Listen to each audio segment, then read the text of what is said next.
La asepsia es la base del trabajo en bloc quirúrgico, ya que toda la normativa del mismo responde a este concepto.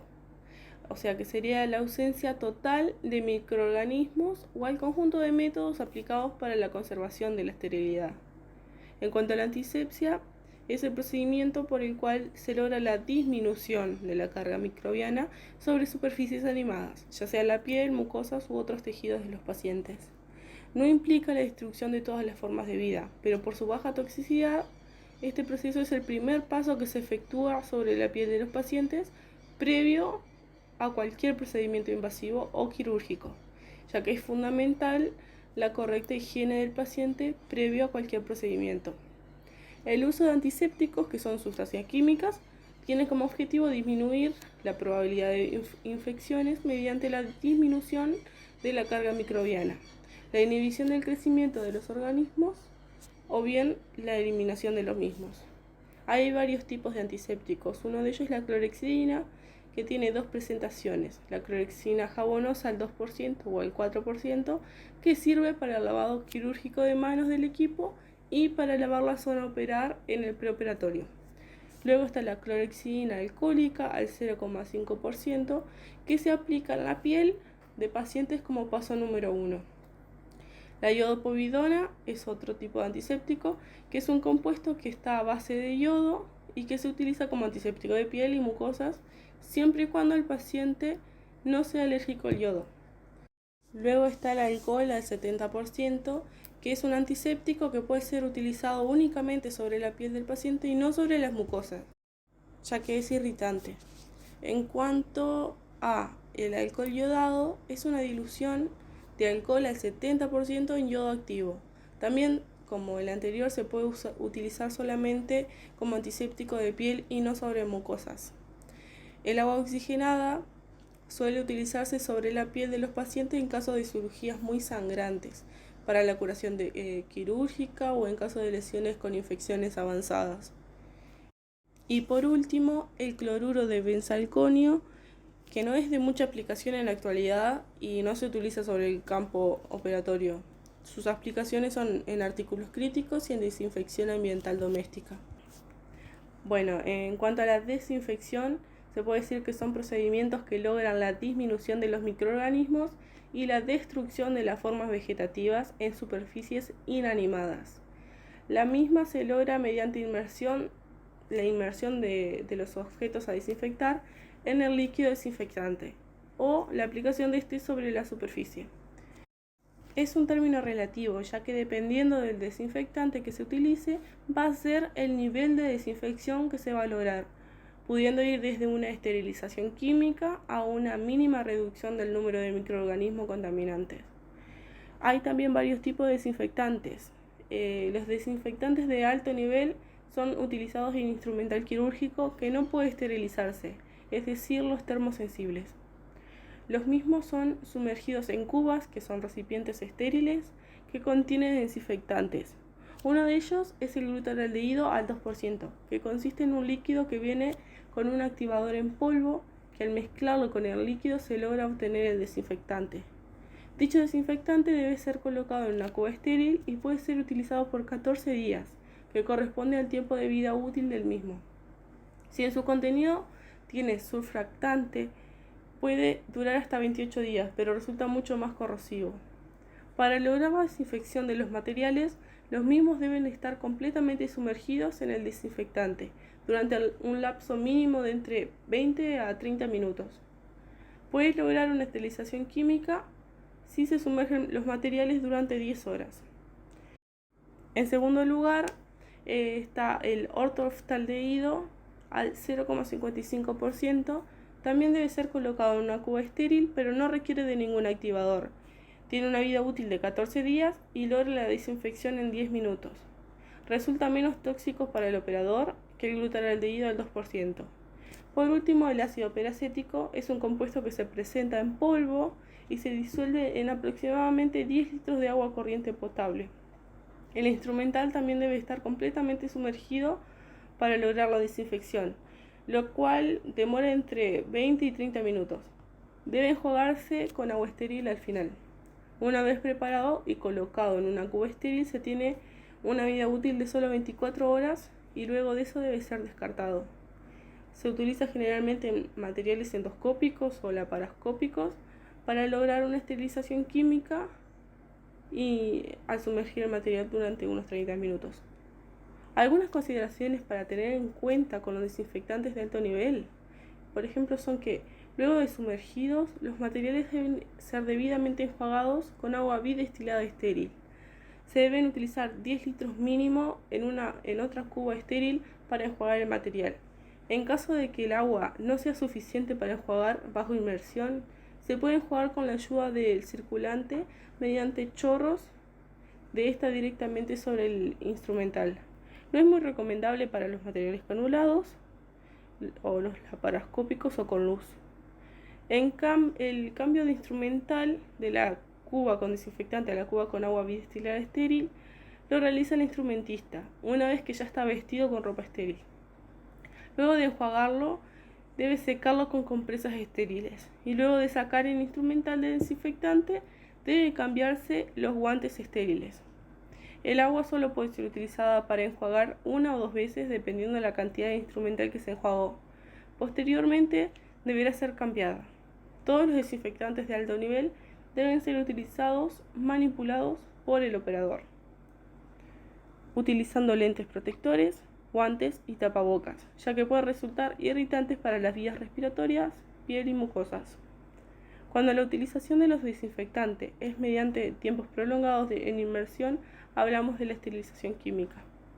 En cuanto a los desinfectantes de mediano o bajo nivel, se puede decir que son aquellos que actuando durante un tiempo razonable destruyen la mayoría de las formas microbianas que presentan cierto grado de resistencia. Están prácticamente en desuso en los centros hospitalarios. Uno es el alcohol al 70%, que no debe ser utilizado en el instrumental quirúrgico a no ser que no se disponga de otro. El hipoclorito de sodio es otro que se utiliza en superficies inanimadas como pisos, mesadas y otros. Bueno, para continuar vamos a hablar de esterilización, que es el proceso mediante el cual se logra la destrucción total de todas las formas de vida microbianas, incluyendo las esporas bacterianas, que son las más resistentes en los materiales de uso médico. Esto es muy importante porque todos los materiales que son utilizados en el campo operatorio deben estar estériles, ya sea de fábrica o esterilizados en la propia institución. La esterilidad no tiene un término medio, o sea, el material está estéril o no está. En cuanto a las técnicas de esterilización, se puede decir que son procedimientos físicos y químicos. Los procedimientos físicos se dividen en energéticos, que son los del calor y las radiaciones, y los mecánicos, que son de filtración y ultrasonido. Los procedimientos químicos son los que se logran con la desinfección de alto nivel. Bueno, la destrucción de microorganismos mediante calor, uno es el autoclave, que actúa por desnaturalización de las proteínas con vapor saturado, y temperatura que oscila entre 121 y 135 grados Celsius, penetrando fácilmente los materiales y circulando el vapor dentro del mismo. Para cumplir con la esterilización se necesitan cumplir ciertos pasos: la apertura de la válvula de vapor y el precalentado, y luego la apertura de la válvula para lograr el ingreso del vapor a la cámara. Algunos autoclaves tienen la posibilidad de utilizar los ciclos flash, que son de corta duración y alta temperatura, que oscilan más o menos entre 135 grados Celsius. La controversia que se presenta es que no es fácil instaurar controles biológicos. Este método debe ser utilizado en casos de emergencia, como por ejemplo cuando se come una pinza durante un acto quirúrgico y no hay otro ejemplar igual disponible en toda la institución. El autoclave se considera el método más confiable, rápido y más favorable en relación costo-beneficio dentro de los métodos de alta temperatura. En cuanto al método Pupinel, opera también por desnaturalización, coagulación de las proteínas, pero a temperaturas superiores a 160 grados Celsius y tiempos que superan los 60 minutos. Este método deteriora los materiales, es difícil de certificar y no es favorable la relación costo-beneficio. La correcta esterilización depende mucho de la difusión uniforme del calor para asegurar el alcance de cada parte de los materiales. Además, son muy pocos los materiales que pueden ser esterilizados por el método Pupinel, y eso no sucede con el método autoclave. Los pasos de este es: primero, el aire caliente se desplaza al frío. Luego el ascenso del aire caliente aumenta la temperatura de los materiales, y luego el aire frío que desciende vuelve a ser calentado. Y cuando se introducen los materiales se cierra la puerta, y una vez que se alcanzó la temperatura se comienza a contar el tiempo transcurrido. Luego, la esterilización por Eto es otro de los métodos de esterilización. Corresponde al gas óxido de etileno. El mismo tiene gran poder microbicida. Actúa a nivel de la pared celular, inhabilitando así su metabolismo. Se presenta en forma líquida, contenido en ampollas, y pasa a estado gaseoso durante el proceso, que es al introducir la ampolla a la cámara utilizada en este método.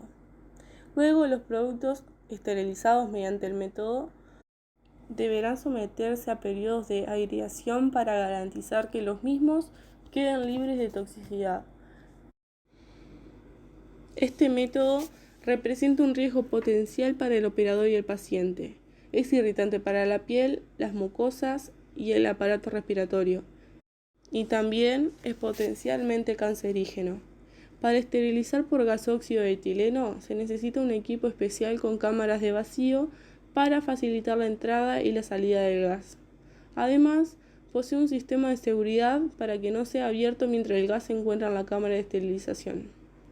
Las instalaciones que pueden tener este sistema deben tener un lugar airado, alejado de la circulación del personal, e implica centrales de esterilización muy amplias. Los pasos son: 1. Que se introduce la carga y se cierra la puerta. Luego se abre la válvula de vacío para sacar el aire de adentro. Se calienta la cámara, se expone el gas durante un tiempo requerido y luego se extrae el gas. Luego se procede a la aireación dentro de la propia cámara o en un compartimiento separado. Se deben realizar por aire filtrado. Si se efectúa fuera de la propia cámara, el traslado de los materiales debe ser llevado a cabo. El personal debe utilizar la protección adecuada.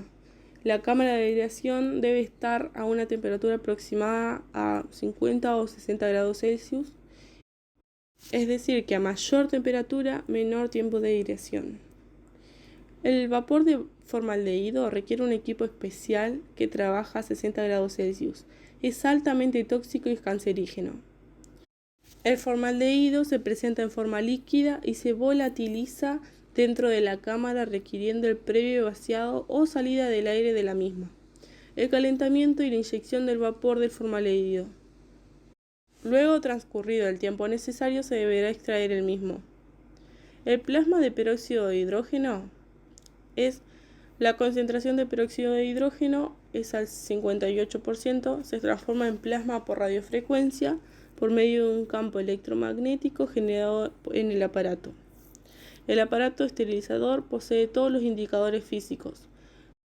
La temperatura utilizada no supera los 50 grados Celsius y el tiempo empleado en este proceso oscila entre 45 y 54 minutos dependiendo del tamaño del aparato. Luego se incorpora el aire filtrado. No se puede utilizar en materiales, productos, entre otros, que posean envolturas de papel, tampoco en linos, telas, polvos ni líquidos. Este método es indicado para materiales termosensibles. En cuanto a los pasos, se comienza con el vacío de la extracción del aire, que dura aproximadamente 25 minutos. Luego, la inyección del peróxido de hidrógeno líquido en ampollas. Luego se vaporiza tomando contacto con toda la carga a esterilizar y pasa a estado de plasma por el campo magnético creado en el aparato esterilizador.